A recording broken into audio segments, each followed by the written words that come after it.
Assalamualaikum warahmatullahi wabarakatuh.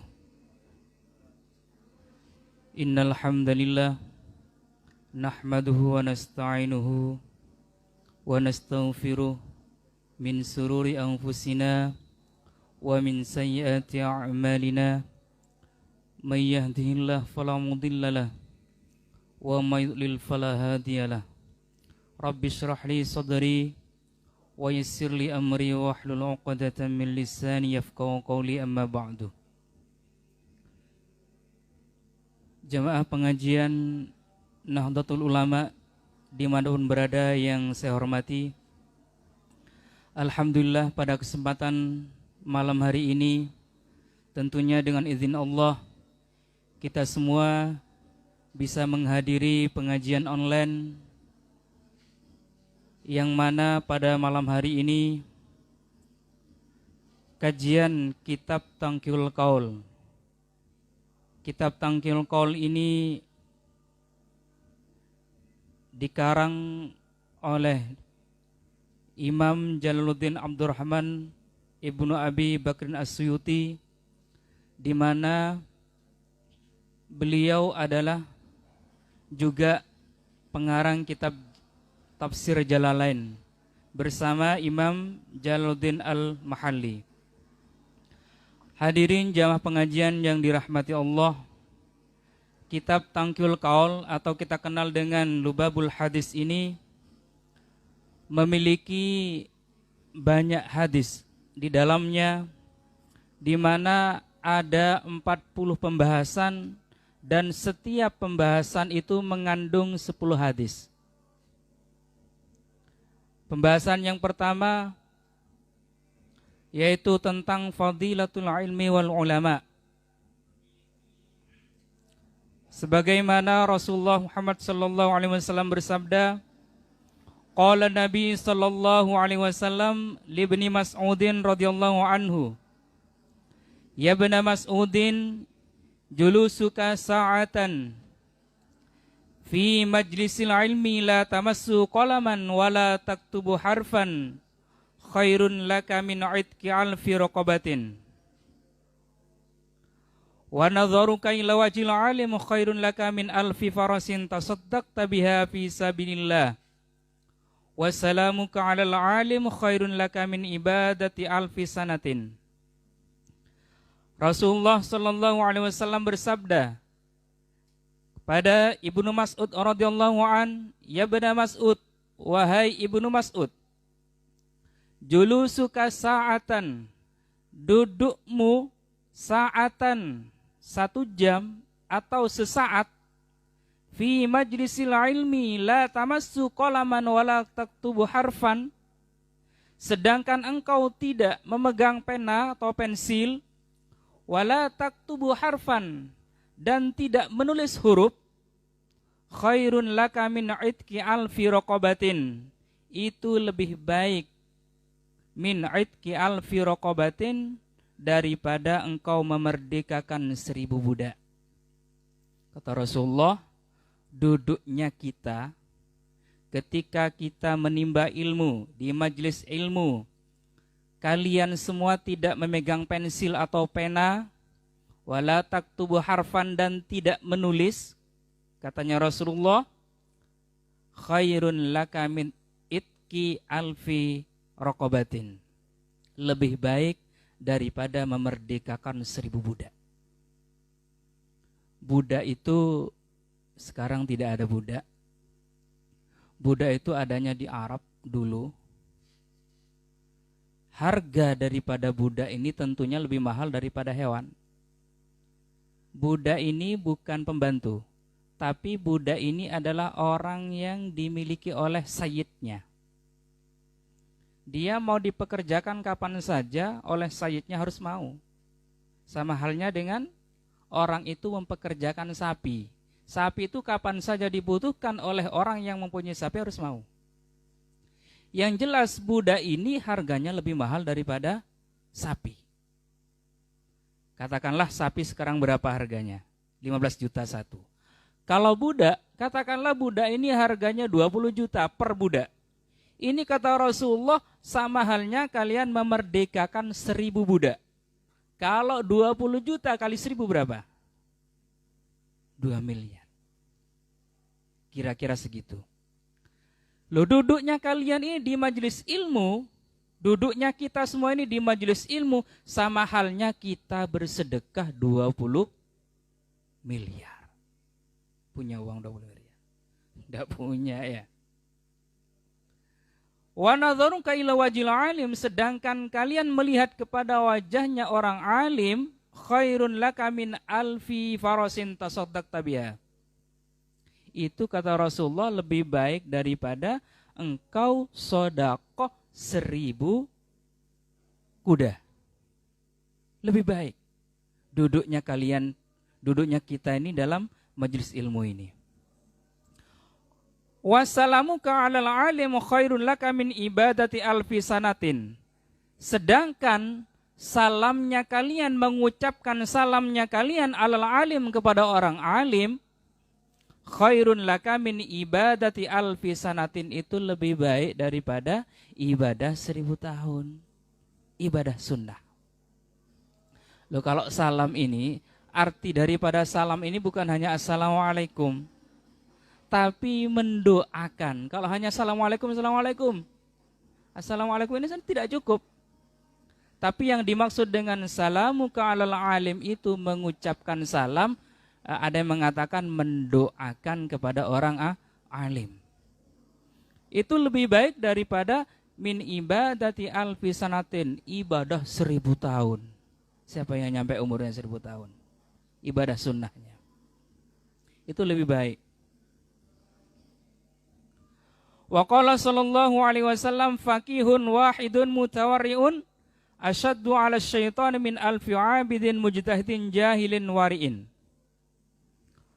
Kata Rasulullah sallallahu alaihi wasallam bersabda, faqihun wahidun, orang alim fikih, orang alim fikih satu, mutawarri'un yang wara', asyaddu 'ala syaitan, ini lebih ditakuti oleh setan, min alfi 'abidin mujtahidin jahilin wari'in, daripada 1000 ahli ibadah, 1000 orang ahli ibadah yang bodoh, yang waro. Ini ada satu kisah. Ada seorang Bani Israel. Beliau ini rajin ibadah.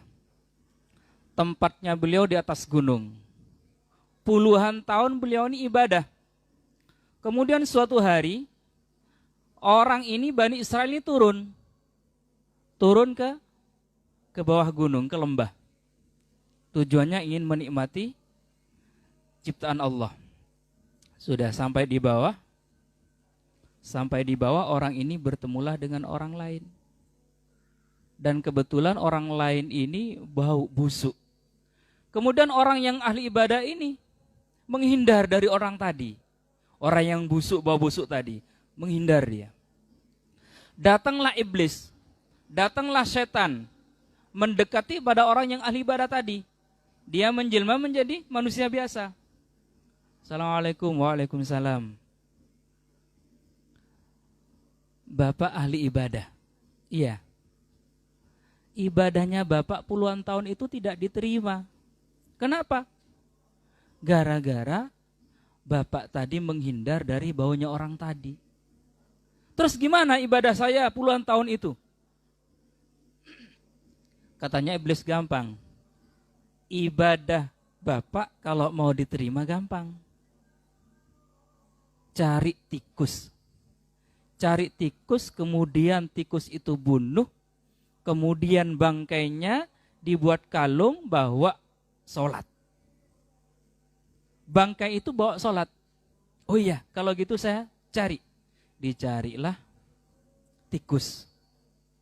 Setelah mendapatkan tikus, tikusnya dibunuh. Kemudian bangkainya tikus itu setiap mau sholat dipakai. Setiap mau ibadah dipakai. Lah ini kalau orang bodoh ya. Padahal ketika orang itu ibadah membawa bangkai, itu tidak sah sholatnya. Karena ibadahnya membawa bangkai. Lah ini maksud daripada iblis ini. Iblis ini mending mengganggu, menggoda orang yang ngeli ibadah tapi bodoh, daripada mendekati orang alim fikih satu yang warok. Ini lebih susah. Mending mengganggu orang 1000 orang ahli ibadah tapi bodoh. Itu lebih gampang godaannya menurut setan. Paham ya? Wa qala sallallahu alaihi wasallam fadlul alimi 'alal 'abidi ka fadlil qamari lailatal badri 'ala sairil kawakib.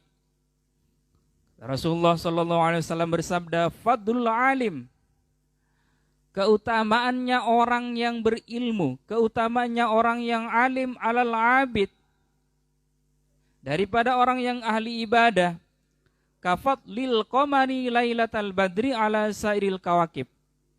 Itu seperti keutamaannya bulan purnama dibandingkan dengan bintang-bintang. Ibaratnya orang yang alim itu seperti bulan dan orang yang ahli ibadah tadi seperti bintang. Jadi kalau ada bulan, kemudian ada bintang, jelas yang lebih terang adalah bulan. Ketika ada orang ahli ibadah, kemudian ada orang alim satu di situ, maka yang kelihatan adalah orang alimnya. Ini kata Rasulullah, perumpamaan orang yang alim dibandingkan orang yang ahli ibadah itu seperti bulan purnama di antara bintang-bintang. Banyak. Satu contoh, ketika di pondok pesantren, banyak santri di sana ya. Kemudian ada kiainya. Maka kiai tadi diibaratkan bulan purnama, sedangkan santri-santrinya itu diibaratkan dengan bintang-bintang. Siapa yang dicari? Pasti kiainya yang dicari, orang alimnya yang dicari. Kemudian santrinya ada bintang-bintangnya itu. Itu keutamaan-keutamaan orang alim dibandingkan ahli ibadah. Wa qala sallallahu alaihi wasallam man intaqala liyata'allama ilman ghufira lahu qabla yakhtua. Manintaqala, barang siapa yang berpindah atau melangkah liyata'allama ilman, yang mana tujuannya untuk mencari ilmu, ghufira lahu qabla yakhtua, maka dosa-dosanya akan diampuni qabla yakhtua, sebelum orang itu melangkahkan kakinya. Ketika kita dari rumah tadi, tapi niatan untuk mencari ilmu, maka sebelum kita melangkah tadi dari rumah kita menuju ke majelis ilmu, maka dosa-dosa kita diampuni oleh Allah Subhanahu wa taala. Ada satu riwayat mengatakan bahwasanya sebelum kita melangkah itu sudah diampuni, kemudian kita melangkah satu langkah, maka 100 kebaikan akan datang kepada kita. Ini besar sekali manfaat atau fadilah orang yang mencari ilmu. Belum nyampe, belum melangkahkan kaki kita menuju majelis ilmu, Allah sudah ampuni dosa-dosa kita. Dosa kecil. Kalau dosa besar butuh istighfar kepada Allah. Wa qala sallallahu alaihi wasallam akrimul ulama. Rasulullah sallallahu alaihi wasallam bersabda, akrimul ulama, akrimu, muliakanlah al ulama, fa innahum 'indallah kurama mukramun. Karena sesungguhnya ulama di sisi Allah itu kurama, itu orang yang mulia. Mukramun, dan dimuliakan. Ulang lagi. Akrimul ulama fa innahum indallahi kurama mukramun. Muliakanlah ulama fa innahum indallah, karena sesungguhnya ulama itu kurama, dimuliakan. Mukramun, dan dimuliakan. Di sisi Allah ulama itu mulia dan dimuliakan oleh Allah Subhanahu wa taala. Makanya ketika ada ulama, muliakan ulama itu, ahli ilmu itu. Karena al-ulama warasatul anbiya. Ulama ini adalah pewaris para nabi. baru-baru ini kita sama-sama dengar bahwasannya ada seorang ulama dicaci oleh artis. Ya. Kan lucu ya. Ada ulama dihina oleh artis. Sedangkan artis itu sudah buka aurat, tidak menutup aurat, mencaci-caci ulama. Ini sudah keliru itu. Kata Rasulullah, akrim ulama, muliakan ulama itu. Karena ulama itu adalah orang yang mulia dan dimuliakan Allah. Wa qala sallallahu alaihi wasallam, man nazara ila wajhil alim, barang siapa yang melihat pada wajahnya orang alim nazratan, dengan satu penglihatan, fafariha biha, kemudian orang itu senang, melihat orang alim itu senang, bahagia. Khalaqallahu ta'ala min tilkan nazrah malakan, maka Allah akan ciptakan dari setiap penglihatannya malakan. Allah ciptakan malaikat. Yastaghfiru lahu ila yaumil qiyamah, yang mana malaikat itu akan memintakan ampun kepada orang tadi ila yaumil qiyamah, sampai hari kiamat. Makanya ketika ada ulama, kemudian kita melihat kepada ulama, kemudian hati kita bahagia, maka penglihatan kita, satu penglihatan kita itu akan dijadikan malaikat oleh Allah Subhanahu wa taala. Kemudian malaikat tadi akan memintakan ampun untuk kita ila yaumil qiyamah, sampai hari kiamat. Makanya seorang santri, seorang murid ketika mempunyai kiai, ustadz di rumah, jangan bosan-bosan untuk ziarah, untuk sowan. Ketika kita datang ke sana, kita mengucapkan salam, kemudian kita bahagia melihatnya, maka Allah ciptakan dari penglihatan kita itu, ciptakan malaikat, dan yang mana malaikat itu akan banyak membacakan istighfar untuk kita. Wa qala Nabi sallallahu alaihi wasallam, man akrama aliman faqad akramani, wa man akramani faqad akramallah, wa man akramallah fama'wahul jannah. Rasulullah sallallahu alaihi wasallam, man akrama aliman, barang siapa yang memuliakan orang alim, barang siapa yang memuliakan ulama, faqad akramani, maka orang itu benar-benar telah memuliakan saya, kata Rasulullah. Wa man akramani, barang siapa yang memuliakan saya, kata Rasulullah, faqad akramallah, maka orang itu benar-benar telah memuliakan Allah. Barang siapa yang memuliakan Allah, fama'wahul jannah, maka yang layak tempatnya orang itu adalah di dalam surganya Allah.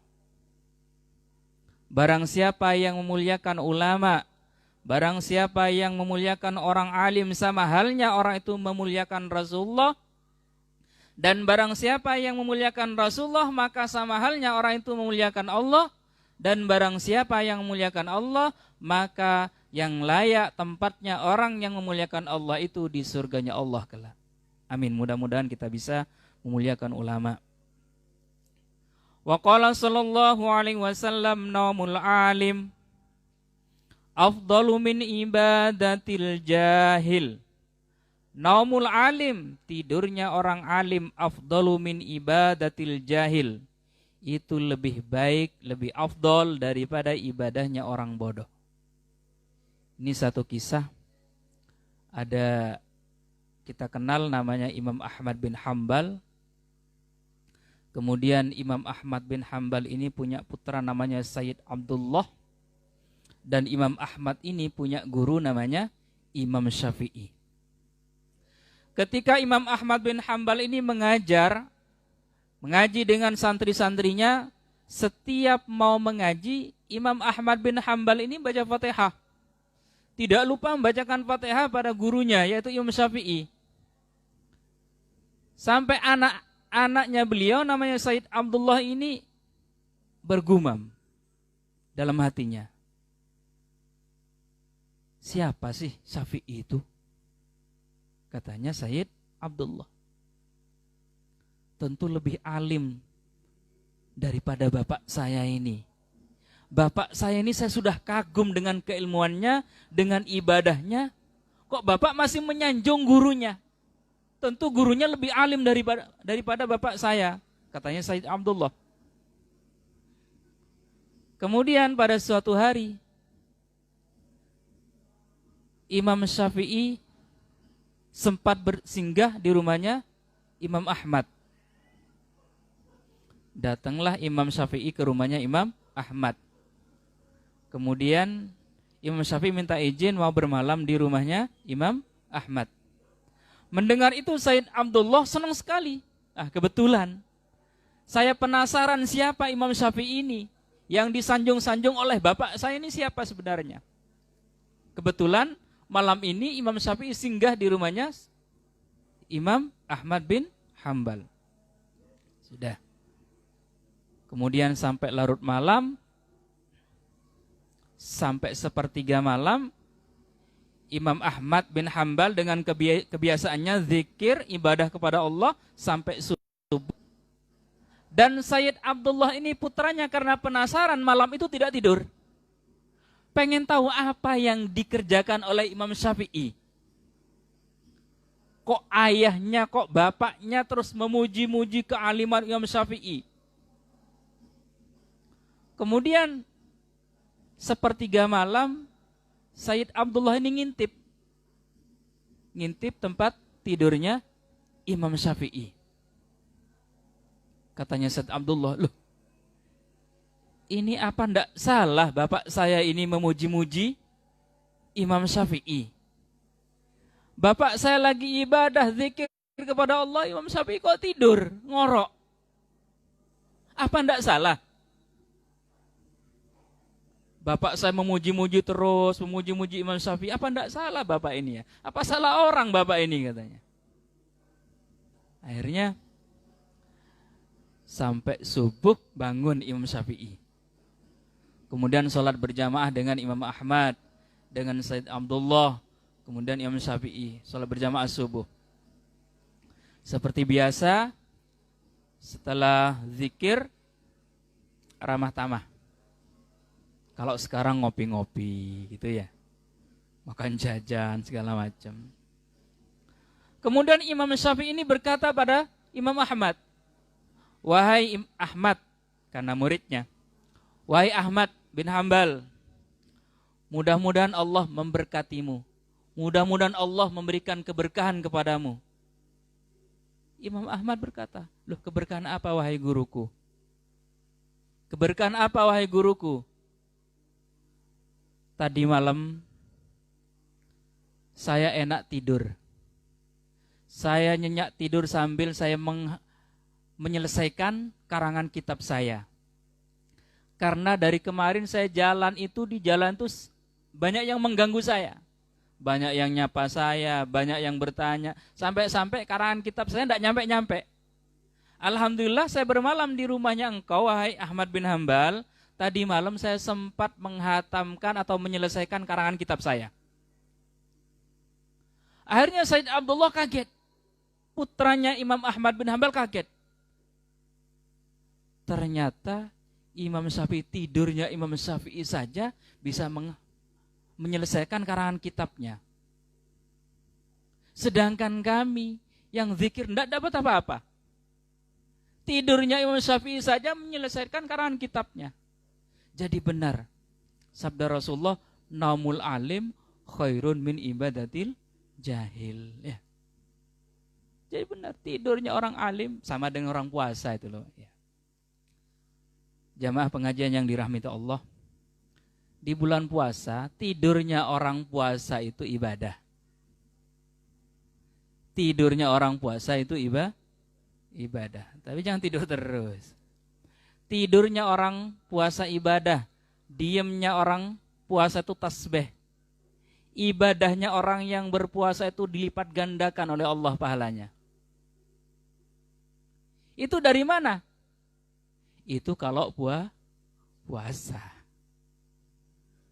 Kalau puasa, tidurnya orang puasa itu ibadah. Kalau puasa.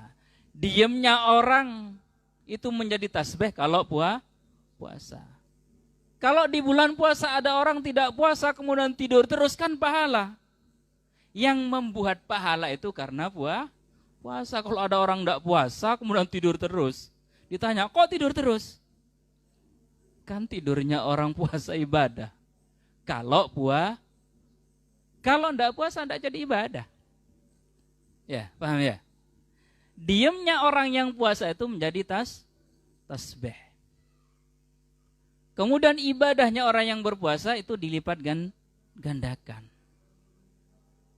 Kemudian bau mulutnya orang yang puasa itu sama dengan bau misik indallah ya, bukan indannas.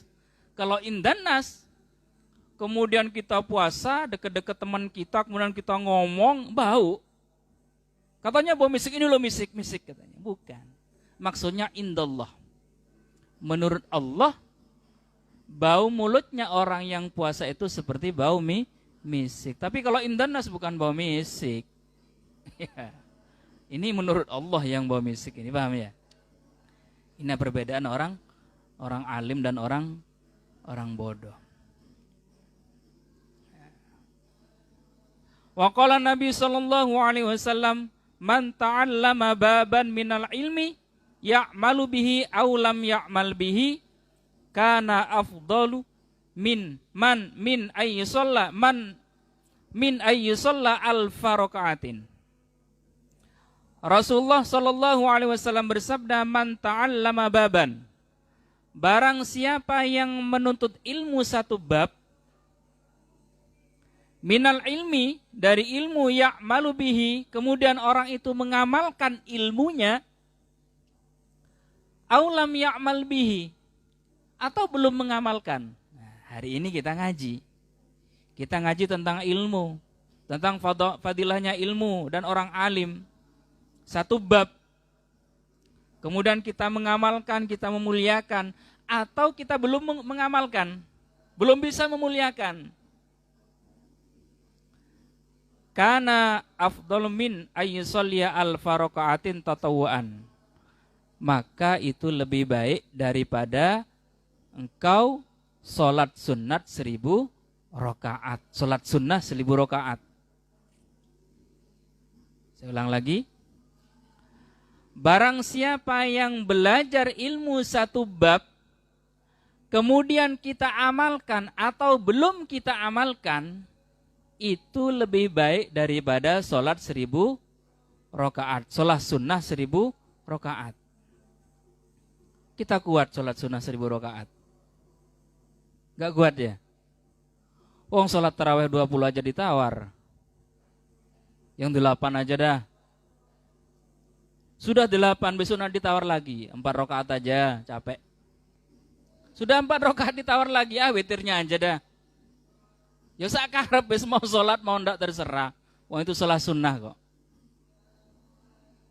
Tapi fadilahnya ilmu itu, barang siapa yang mengaji ilmu satu bab, diamalkan atau belum diamalkan, itu lebih baik daripada kalian sholat sunnah 1000 rakaat. Kuat semalaman mau sholat tahajud, atau sholat witir, atau sholat sunnah yang lain, tidak kuat. Makanya rajin-rajinlah kita belajar ilmu. Karena fadilahnya ilmu, kalau orang tahu tentang fadilahnya ilmu, maka orang tak kesenang belajar ilmu. Terus belajar dan belajar. Karena fadilah itu penting. Ya. Kalau kita tidak tahu fadilah, ya sama aja kita beribadah, terus ibadah tapi tidak tahu fadilahnya ya. Sama dengan tukang begini. Kalau tukang, makanya kita jadi orang cerdas ya. Tukang itu satu hari berapa gajinya? Katakanlah 150.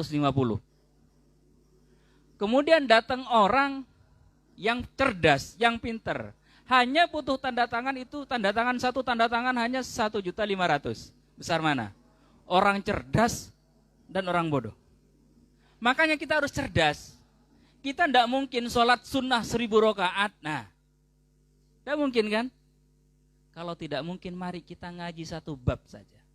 Maka pahalanya sama dengan kita sholat sunnah 1000 rakaat. Cari kesempatan itu. Harus cerdas kita ya. Kalau kita cerdas, banyak pahala yang kita dapatkan. Tapi kalau kita tidak cerdas, capek kita dapatnya. Ya, paham ya? Sama dengan kita ngaji ini. Kita cari keutamaannya banyak sekali. Kalau kita tidak cerdas memilih dan memanfaatkan, maka susah kita mau dapat pahala banyak. Paham ya? Wa qala Nabi sallallahu alaihi wasallam, man zara aliman faka'annama zarani wa man safaha aliman faka'annama safahani wa man jalasa aliman faka'annama jalasani fid dunya wa man jalasani fid dunya ajlastuhu ma'i yaumal qiyamah. Rasulullah sallallahu alaihi wasallam bersabda, man zara aliman, barang siapa yang berziarah pada orang alim, faka'annama zarani, kata Rasulullah, maka orang itu seperti ziarah kepadaku. Seperti orang itu datang kepadaku, kata Rasulullah. Wa man safaha aliman, barang siapa yang bersalaman, musafahah, pada orang alim, faka'annama safahani, maka orang itu sama halnya bersalaman dengan saya. Tanya Rasulullah. Wa man jalasa aliman, barang siapa yang duduk bersama orang alim, faka'annama jalasani fid dunya, maka orang itu seperti duduk dengan saya fid dunya, di dunia. Wa man jalasani fid dunya ajlastuhu ma'i yaumil qiyamah. Barang siapa yang duduk bersamaku di dunia, maka orang itu besok akan bersamaku di hari kiamat. Man zara aliman, maka sering-seringlah berziarah kepada orang alim. Ziarah ke guru-guru kita, ziarah ke ulama-ulama kita. Kata Rasulullah, faka'annama zarani, kalau orang itu sudah rajin ziarah ke orang alim, kata Rasulullah, faka'annama zarani, maka orang itu sama halnya dengan ziarah dengan saya, kepada saya. Wa man safaha aliman, barang siapa yang salaman dengan orang alim, dengan gurunya, faka'annama safahani, maka orang itu sama halnya bersalaman dengan saya, kata Rasulullah. Kenapa? Karena gurunya bersalaman dengan gurunya, dan gurunya sampai ke Rasulullah. Para sahabat, kemudian sahabat ke Rasulullah. Itu maksudnya. Barang siapa yang bersalaman dengan orang alim, kata Rasulullah, maka sama halnya orang itu bersalaman dengan saya. Wa man jalasa aliman, barang siapa yang duduk dengan orang alim, maka sering-sering duduk dengan orang alim. Faka'annama jalasani fid dunya, maka orang itu sama halnya duduk-duduk dengan saya, kata Rasulullah. Wa man jalasani fid dunya, barang siapa yang duduk-duduk dengan saya di dunia, ajlastu ma'i yaumil qiyamah, maka orang itu akan duduk bersamaku besok di hari kiamat. Makanya al ulama warasatul anbiya. Ulama ini adalah pewaris para nabi. Apa yang diwariskan? Ilmu. Para nabi itu tidak mewariskan harta. Para nabi itu tidak mewariskan apa yang berbentuk dunia. Akan tapi para nabi itu mewariskan ilmu dan ulama. Al ulama warasatul anbiya. Barang siapa yang mencaci ulama, sama halnya mencaci nabi. Makanya hati-hati ketika ada ulama, ta'zimi, muliakan ulama itu, maka sama dengan kita memuliakan Nabi Muhammad SAW. Mungkin cukup sekian pengajian Tangkiyul Qaul pada malam hari ini. Kurang lebihnya mohon maaf. Ihdinas siratal mustaqim. Wassalamualaikum.